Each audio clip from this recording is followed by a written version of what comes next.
Hola, ¿cómo les va? Vamos a hacer esta clase de filosofía y educación. Vamos a tratar de plantear dos preguntas, como tenemos acá en el pizarroncito, que muy hermosamente escrito. ¿Quién puede ser filósofo, filósofa, filósofe y cómo filosofar? Sin duda que estas preguntas no las vamos a contestar acá, ni mucho menos, pero sí vamos a plantearlas, sí vamos a tratar de decir, bueno, nos hicimos la pregunta, erramos, no encontramos, pero al menos le pusimos el pecho a estas preguntas y nos hicieron disfrutar y pensar un poco. Eh, ¿Quién puede ser filósofo, filósofa, filósofe? Es una gran pregunta, ¿sí? Muchas veces, si nos ponemos a pensar, pareciera ser que los filósofos son aquellos que se han cristalizado en la historia. Los filósofos son presocráticos, Sócrates, Aristóteles, Platón, filósofos medievales, Agustín de Hipona, Tomás de Aquino, Descartes, Kant, Hume, Spinoza, Nietzsche, Hegel, Marx, Heidegger. Bueno, sí, pero ellos nomás. No hubo ninguna mujer en nuestra reflexión filosófica. ¿Cómo? ¿Qué pasó con las mujeres? ¿No piensan filosóficamente? ¿Qué pregunta, ¿no? Ahí nos damos cuenta, de alguna manera, el corte patriarcal que tiene también la filosofía. Sin duda que hubo mujeres que pensaron mucho y pensaron muy bien, desde el mundo antiguo, hiparquía, y después pasando por el mundo medieval, Hildegarda de Bingen, Santa Catalina de Siena, Teresa la Grande, eh, acá en Latinoamérica, no sé, pensemos Santa Rosa de Lima, por pensar una del mundo así moderno, premoderno de América. Pero claro, ¿no? El pensamiento del hombre es como que las desplaza, las pone en un lugar. O sea, las medievales, Catalina de Siena tuvo que decir que eran revelaciones místicas las que tenía, porque se decía que era pensamiento, decía que el demonio la había inspirado. Bueno, esa va a ser otra polémica que quizá en algún momento vamos a entrar y vamos a nombrar muchas filósofas. De hecho, acá lo hicimos, por ejemplo, Hannah Arendt, Edith Stein, Judith Butler, Rita Segato, ¿sí? Paul Beatriz Preciado, ¿sí? Ahí tenemos otro gran referente de la filosofía hoy, y que es, o sea, que plantea precisamente la cuestión de género, o sea, no es ni varón ni mujer, ¿sí? El género que tiene es un hombre. Interesantísimo. Bueno, entonces, ¿quién puede ser filósofo? Sin duda que el padre de la filosofía, Sócrates, dice, bueno, todo aquel que se conoce a sí mismo, ¿sí? Todo aquel que de alguna manera se anima a pensar en sí mismo y a buscar el porqué, el origen de uno, el destino de uno, ¿sí? Pero claro, Nietzsche nos dice, fíjense lo que nos dice Nietzsche: nosotros, los que conocemos, somos desconocidos para nosotros mismos. En la genealogía de la moral dice: nosotros mismos somos desconocidos para nosotros mismos, y esto tiene un fundamento: no nos hemos buscado nunca, ¿sí? La imposibilidad del ser humano de ir al fondo nuestro, ¿sí? Eh, Ir al fondo, o sea, Nietzsche dice, todo lo profundo ama la máscara, o sea, nos quedamos ahí, en la superficialidad. Entonces, de alguna manera, la propuesta de Sócrates es imposible, a mí me gusta pensar también la cuestión de quién puede ser filósofo con un pensador alemán, Heidegger, que a ver, tiene un libro hermoso, se llama Ser y Tiempo, acá está en italiano, es alemán él, yo en alemán no lo pude conseguir, vale, no leo alemán, está en italiano. Entonces, él de alguna manera, bueno, nos pone en el siglo XX, hace todo un replanteo de la filosofía, fenomenólogo, existencialista, hermeneuta, está en esa encrucijada. Él va a decir que existen, como dos tipos de seres humanos, ¿sí? Dos tipos de seres humanos, de alguna manera, aquellos que son impropios. ¿Cuáles son los impropios? Son los que viven una vida que no es suya, ¿sí? Los que son inauténticos, los que no asumen su propio desafío singular, personal. Y aquellos dice, y aquellos que son auténticos. ¿Cuáles son los auténticos? Los que de alguna manera se confrontan, fíjense, los que se confrontan con la muerte y a partir de ahí reconfiguran su vida. ¿Qué significa esto? O sea, necesitamos tener este sinsabor de la muerte para poder, más que nada, confrontarse con la muerte es saber de que somos finitos, saber de que no podemos todo, saber de que estamos limitados. Entonces, a partir de ahí empieza, se dispara el pensamiento filosófico. Fíjense lo que dice en este libro que es muy pequeño, después en algún momento comentaremos algo sobre este libro, se llama Serenidad. Él de alguna manera este libro lo escribe el aniversario de un músico alemán, diciendo de alguna manera cómo tiene que ser la relación con el advenimiento del mundo moderno, la tecnología, ¿sí? Con ese aspecto. Entonces dice serenamente, o sea, el ser humano necesita dialogar pausadamente con la tecnología, ¿sí? Ni tan rápido de que ya tengo todo y es un nuevo modo de vida, nativo digital y todo ese verso que se dice, ni tampoco rechazarla de plano, sino que establecer un diálogo sereno.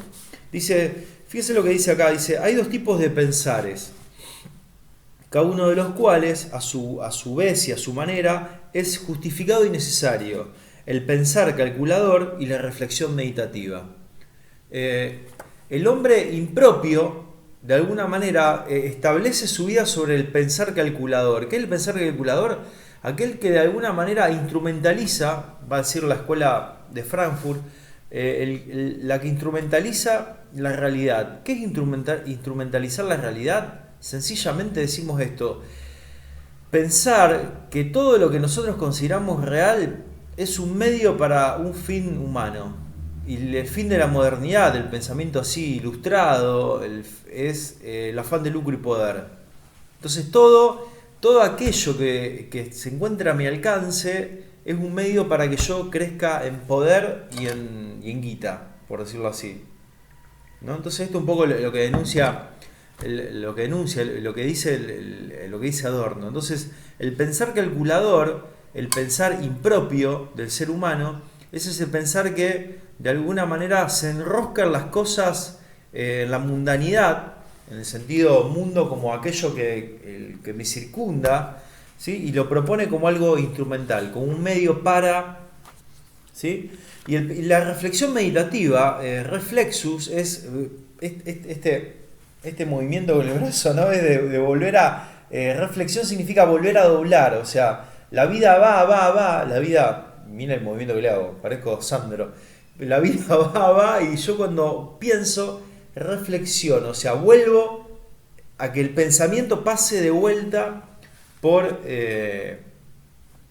mi cabeza. Fíjense que para Platón esto, pensar es recordar, ¿sí? Pensar es recordar, es volver a pasar por el filtro de nuestra mente, de nuestro pensamiento, lo que hemos vivido, ¿sí? Y precisamente recordar es recordis, o sea, pasar por un pensamiento afectivo, por el corazón. ¿Sí? Por eso la filosofía es la única disciplina que en su definición pone la palabra amor. ¿Sí? Ni la literatura, ni la geografía, ni la matemática, o sea, la filosofía es la única capaz de alguna manera de considerar al sujeto en su totalidad, ¿sí? En su integralidad, ¿sí? La literatura no es el amor a las palabras, ni la biología es el amor a la vida. La filosofía es el amor a pensar, a meditar, a buscar, como decíamos la vez pasada. Entonces, hay dos tipos de seres humanos: el impropio, el que no se confronta con la muerte y vive como si fuera eterno, y está el que de alguna manera se confrontó con la muerte y reconfiguró su propia vida. Hay un cuento de Mamerto Menapache que dice que había un pavo, había un cóndor que se crió en la pavada, hiper resumido, yo se lo leo a los chicos de sexto, un cóndor que se crió con un huevo en una pava, un animal. Entonces se crió en la pavada y miraba a los cóndores de arriba y decía, qué lástima que yo estoy acá entre los pavos comiendo, sabiendo de que, ¿no? Sabiendo de que hay aves que vuelan. Bueno, un poco es eso, ¿no? Tratar de reconocer nuestros propios desafíos y asumir la pregunta por el por qué, aún sabiendo que esa pregunta del por qué no tiene respuestas. ¿Sí? Pero sin duda que la pregunta del por qué abre, no instrumentaliza, ¿sí? No es funcional. Entonces el filósofo es aquel que se confronta con la muerte y de alguna manera reconfigura su existencia sabiendo de que es un ser finito, ¿sí? Es un ser que... Por eso un poco la vida es un poco otoño, ¿no? O sea, estamos dejando de ser permanentemente. Bueno, un poco el planteo de quién puede ser filósofo. Vamos a pasar a cómo filosofar, ¿sí? Si todo aquel que se pregunta acerca de la vida, se confronta con la muerte, todo aquel que de alguna manera emprende un camino hacia sí mismo y hacia las cosas de una forma genuina, bueno, ¿cómo tenemos que hacer ese camino? Nietzsche nos dice, bueno, hay básicamente tres formas. Nietzsche más que nada es, a ver si tengo, Nietzsche, Nietzsche más que nada, acá se lo presenta Nietzsche, miren qué lindos bigotes. Bueno, Nietzsche es un autor, un escritor, filósofo, tiene como dos grandes momentos. El primer Nietzsche, así muy amigo de Schopenhauer, en el sentido de que la filosofía de la voluntad, del romanticismo alemán, le parte la cabeza, y después un poco su fuga, ¿no? Y su escritura como aforismo, ¿no? Entonces es muy debatido en los círculos más duros si es filósofo o no. Él escribe, básicamente, la segunda parte de Nietzsche, escribe en metáforas. Y para filosofar nos dice hay tres metáforas, ¿sí? Una es la del filósofo pájaro, el vuelo suprahistórico, aquel que toma distancia, ahora la vamos a explicar. La otra es el filósofo topo, aquel que se mete y corroe y roe. Y el filósofo artista. Vamos con el filósofo pájaro. Es el ejercicio de la visión suprahistórica, es despegarse de la realidad, es tratar de ir más allá, es de alguna manera es tomar distancia, es mirar la cosa en su contexto, en su hipercontexto, ¿no? El filósofo pájaro es el que ve lo que los otros no ven, ya sea porque está anclado en el pasado o porque de alguna manera está viendo algo que va a venir. A veces yo pongo este ejemplo que es mirar el camino de las hormigas. No sé si alguno alguna vez miró el camino, bueno, ahora es otoño, no se ve mucho, pero uno de alguna manera cuando está mirando el devenir de las hormigas, el ir y volver de las hormigas, uno puede predecir desde el lugar de donde sale hasta a dónde va a llegar, ¿sí? Usted puede decir, che, Manuel, qué al pedo que está mirando las hormigas. Sí, a veces sí, pero más que nada, cuando uno mira las hormigas, uno no es un brujo o un visionario, pero sí uno a la distancia ve el trayecto y puede decir, bueno, esta hormiga en 2 minutos llega allá. Eso es un poco el filósofo pájaro, aquel que de alguna manera hace un vuelo suprahistórico y se da cuenta de la caducidad, de la contingencia de ciertas coyunturas en el mundo contemporáneo, ¿sí? Si yo fuese un filósofo pájaro, ahora tendría otra mirada sobre la pandemia, ¿sí? Tendría otra mirada acerca del devenir de la pandemia, ¿no? Muchas veces nosotros nos ponemos a pensar, bueno, ¿y qué va a pasar? ¿Cuándo va a salir esto? El filósofo pájaro lo que hace es toma distancia y capaz que está mirando, está diciendo, bueno, esto va a terminar, o no, no va a terminar, no te angusties ahora, guarda angustia para más adelante, ¿sí? Si nosotros, no sé, pensamos la escuela secundaria y la miramos desde esta visión de filósofo pájaro, de alguna manera en el fragmento, en el porvenir de la escuela secundaria, decimos que la escuela secundaria quizás esté en el mejor momento. ¿Sí? Hay un libro, Mitomanías, que nos dice esto, o sea, pensemos que cuando la escuela secundaria la crea Mitre, o antes de Mitre, en la época colonial, iba solamente el 1% de la población. ¿Sí? Hoy tenemos que va casi el 85% de la población y se egresa un 54-55%. Entonces uno dice, pero si en la escuela primaria se egresa casi el 98% termina. ¿Cómo vas a decir que está en el mejor momento de la escuela secundaria si es un 54, 55? Y precisamente por eso, o sea, porque los vemos en el contexto histórico y la escuela primaria hace 130 años que es obligatoria, mientras que la escuela secundaria fue pensada para pocos, excluyendo, y recién en el 2007 pusieron una palabra que la reventó, que fue inclusión. Entonces todos estamos ahí en la escuela secundaria y no sabemos qué carajo hacer con la inclusión. ¿Sí? Entonces decimos, no, porque si hay inclusión no hay calidad. Mentira, o sea, no, se pueden, o sea, precisamente porque incluimos, estamos haciendo ciudadanos que puedan gozar de una calidad cultural distinta. Ahí está la calidad. ¿Sí? La escuela secundaria no es un fin en sí mismo, sino que es socializar. Entonces, una persona que transite a la escuela secundaria, sin duda que va a tener una calidad de vida, a grandes rasgos, un poco mejor. Bueno, entonces, esto es el vuelo superhistórico. Pero después dice Nietzsche, también se puede hacer filosofía como topo. Y acá lo que Nietzsche propone es la contracaverna de Platón. Hace 2 clases atrás hablamos de la caverna y demás, ahora me la boicoteás a la caverna. Sí, o sea, porque no sé, el filósofo no es aquel que de alguna manera sale de la oscuridad y se va al sol, a ese lugar confortable, sino que el filósofo es el que se mete, el que arriesga, el que corroe, el que desmitifica, el que rompe, el que de alguna manera Richard Rorty dice, un filósofo norteamericano dice, el que rasca donde no pica, ¿no? El que pregunta el por qué. Bueno, otra vez, che, vas a preguntar el por qué, me han dicho. Bueno, otra vez, no terminamos más de discutir esto, ¿no? Sí, es el molesto. Entonces, es el que taladra, el que socava, el que robe, el que se arraiga en el suelo o en el subsuelo de la creencia y de los supuestos. Miren qué lindo lo que dice.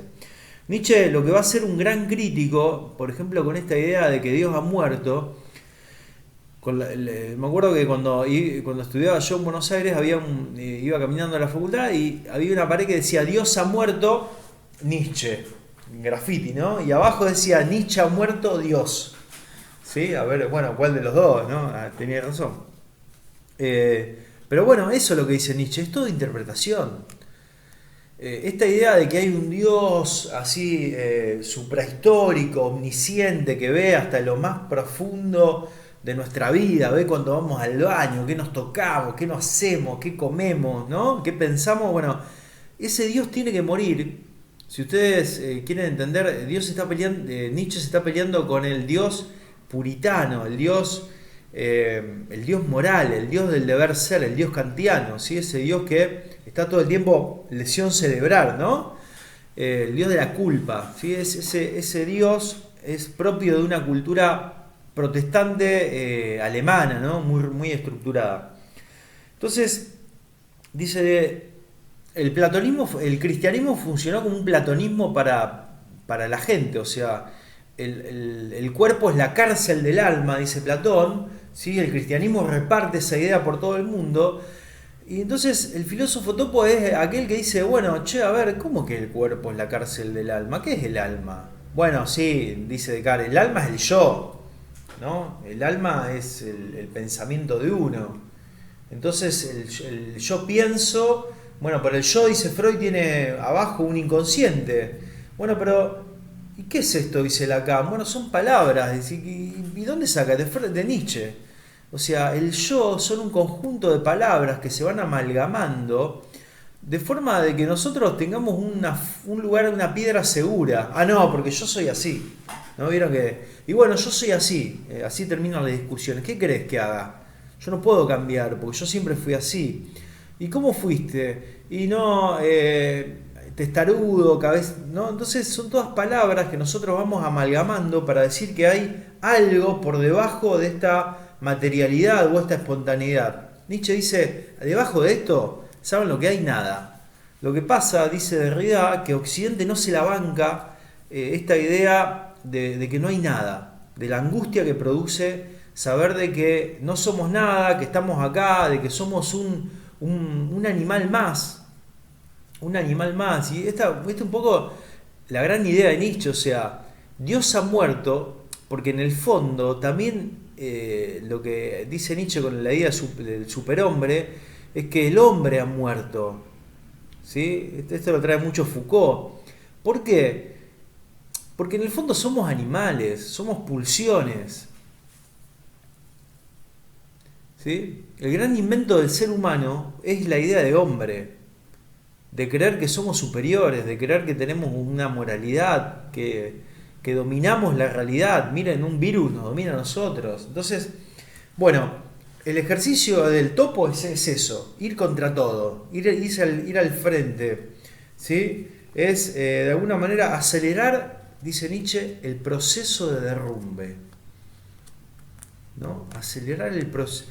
Parece que la realidad, el mundo moderno, así occidental, se está derrumbando. Bueno, el filósofo lo que hace es, de alguna manera, seguir socavando eso. Por eso él llama a filosofar a martillazos. No dice, no, vamos a filosofar dialogando. No, no. Acá de lo que se trata es de alguna manera darle un martillazo a la estantería y que se caiga todo. ¿Sí? La pandemia un poco nos está poniendo esto, más que nada a los profes de secundaria. Nadie nos contesta nada, o sea, presentamos actividades. Entonces, el otro día un profe me dice, y lo que pasa es que el ministro de Educación, viste, al hecho de que dijo que no iba a evaluar, no hizo una jugada ahí, que quedamos medio nosotros en pelota porque no sabemos qué decir. Y claro, de eso se trata. Darse cuenta de que quizá la única motivación de la escuela secundaria es obtener una recompensa para un papel que certifica un título. Lo que le estamos proponiendo a nuestros jóvenes es algo totalmente descabellado, no sirve. Entonces, ser filósofo topo acá es descubrir o acelerar esto que la escuela secundaria está viviendo, que hoy la escuela secundaria no sirve. ¿Sí? En términos de aprendizaje no sirve. Les pregunto a los chicos qué extrañan de la escuela secundaria, y extrañan los compañeros, la charla, la música, el charlar con los profesores. Ninguno dice las ecuaciones de matemática, los cuentos patriarcales de literatura. No extrañan eso, no extrañan. Aprenden por otro lado. O sea, un poco la idea de Inés Dussel, ¿no? O de Edgar Morin, ¿no? No llenar la cabeza, sino que de alguna manera la cabeza bien puesta, esa es la idea. Bueno, me fui a la miércoles. Bueno, terminamos acá con el filósofo topo. Bueno, en el texto que le voy a dar, ahí se van a dar cuenta que Nietzsche va a desconstruir una palabra de Derrida, en realidad es de Heidegger, que la toma de Derrida y que después va al feminismo por Judith Butler, de construir de alguna manera la sociedad occidental. Y por último dice Nietzsche, bueno, el filósofo no es aquel que se separa de la realidad y ve todo en su vuelo superhistórico y es un inactual, incomprendido, ni tampoco es aquel que está todo el tiempo ahí desmitificando, tirando bomba, ¿no? No solamente eso, sino que el filósofo también es aquel, hacemos filosofía, la forma de hacer filosofía es de prepararse para la vida, pero la vida acá en el sentido de aquel impulso vital que nosotros tenemos, aquella voluntad de vivir que tenemos. Spinoza habla de un connato, o sea, la vida que, de alguna manera, la vida que se va viviendo en mí. Esto es una idea filosófica media rara, pero piénsenla, o sea, la vida que me lleva a vivir y que por momentos soy consciente de esa vida. Una idea muy spinociana esta. Spinoza es un filósofo del siglo XVIII, ¿sí? Después en algún momento vamos a ver. Pero nosotros somos impulsados a vivir y cada enfermedad nos duele, y aunque no hay como una fuerza, una flecha en nosotros para que nos tire hacia, por decirlo así, hacia adelante. Bueno, el filósofo pájaro es aquel que de ese impulso vital, es consciente, reflexiona y es algo creativo. ¿Sí? No dura, no sobrevive, sino que vive. ¿Qué significa vivir? Ponerle esa carga humana al impulso vital que todos los seres tenemos. Entonces, entonces el mundo, para el filósofo Pájaro, es la recuperación del mundo sensible. ¿Sí? ¿Qué significa vivir? O sea, de alguna manera es tratar de conjugar la mejor manera este instante que estamos pasando, que estamos transcurriendo. ¿Sí? Entonces, acá toda la idea del esfuerzo, el mérito que propone el capitalismo va en contra de esto, y el esfuerzo y la ascesis que proponen ciertos esquemas religiosos también. ¿Qué es eso de renunciar al presente por obtener un futuro mejor? ¿Sí? ¿Qué es eso de alguna manera de negar las cosas que mi cuerpo, que mi pulso vital me proponen? Entonces, él hace toda una vuelta para recuperar el mundo dionisíaco. ¿Qué es el mundo dionisíaco? Precisamente este. El mundo como voluntad. ¿Sí? El mundo como representación de esa voluntad. ¿Sí? Entonces, acá, no sé, proponer, pensemos ahora, te estoy tirando un puente con educación y pienso en Freire. Sin duda que Freire tiene un montón de aristas, pero recato esta.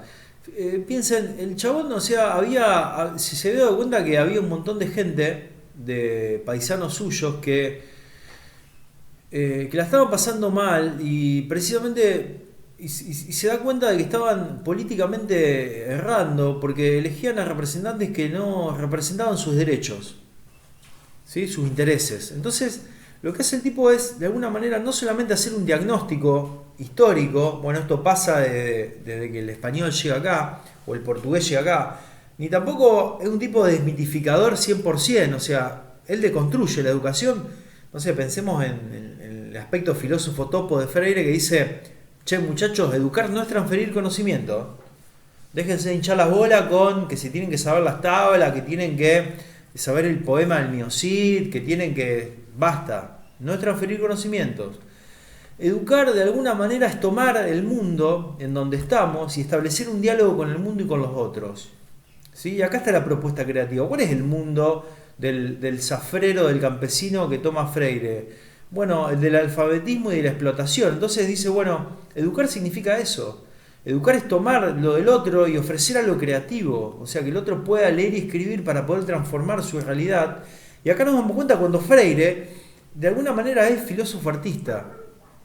El tipo es lindo estéticamente, un tipo barbudo, pelado, que habla así como un pastor evangélico. No es lindo, pero su existencia, lo que dice Nietzsche, la estética de su existencia es lo que lo hace atractivo. ¿Las madres de Playa de Mayo son lindas? ¿Unas viejas arrugadas? No, pero lo que lo hace bellas es su lucha. O sea, cómo pudieron hacer del horror una estética de belleza frente al poder monstruoso del otro, ¿no? Entonces ahí se ve el filósofo artista. Acá un poco se une un poco con Marx, en el sentido de que un poco la filosofía no es interpretar la realidad suprahistóricamente o vía topo, sino que es proponer. Dice Marx en la tesis 11, bueno, dejémonos de interpretarlo, de contar cómo son las cosas, como un relator de fútbol te cuenta el partido, para de alguna manera transformar. Y es un poco lo que nosotros queremos hacer, cuando enseñamos, ¿no? Que el otro pueda transformar su existencia. ¿Sí? Entonces, fíjense cómo transforma el imperativo categórico de Kant. Dice, obra de tal manera que tu forma de obrar sea una máxima universal, un deber, ¿sí? Que nos come la cabeza, que nos prisiona la cabeza. Y Nietzsche dice, vive de tal modo que tu estética sea de alguna manera una expansión de la belleza del mundo. ¿Sí?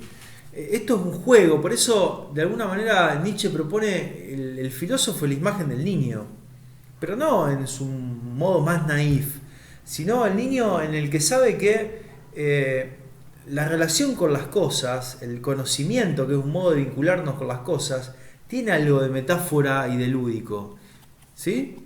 Tiene algo de suspensión de la realidad. Bueno, quedan un montón de cosas más. Me gustaría poder cerrar, si lo encuentro acá. Qué bajón de encontrar esto. A ver acá. Parece que está. Fíjense lo que le dice Gregorio de Nacianzo a su amigo. Dice: hermano mío, la vida del hombre es un momento vital que pasa silenciosamente. Nuestro juego infantil sobre la tierra, una sombra, un pájaro volando, el rastro de un barco que navega, polvo, un soplo de niebla, rocío de la mañana, una flor que se abre. Bueno, un poco acá yo encuentro esta idea de Nietzsche de recuperar creativamente la existencia humana, ¿no? Entonces, filosofamos como pájaros, filosofamos como topos, pero también filosofamos artísticamente, reconociendo de que es un juego, serio juego, que hay que jugarlo.